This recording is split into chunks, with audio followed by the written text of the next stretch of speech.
imekuwa ni siku njema na ya baraka kwenye ubatizo uliofanyika leo, na tumemwona Mungu kwa namna kubwa sana, na watu wengi leo wameleta roho zote za asili kwenye haya maji, kitu ambacho watu huwa hawakielewi na hawakijui kwenye swala la ubatizo.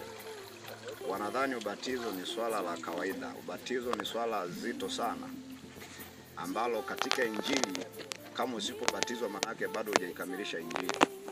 Unapoongelea habari ya Injili maana yake ni kuzaliwa kwa Yesu, kufa kwa Yesu pamoja na kufufuka kwake.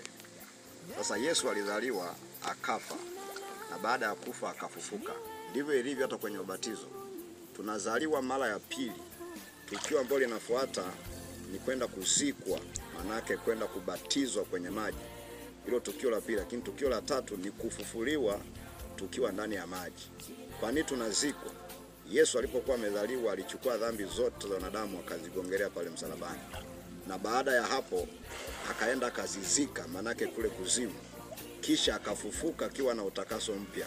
Kwa hiyo yeyote anayebatizwa kwenye maji mengi, maana yake anazika ile dhambi ya asili. Anazika yale maagano ya ukoo, yale ya kifamilia, na akitolewa kwenye maji anakuwa ni mtu mpya.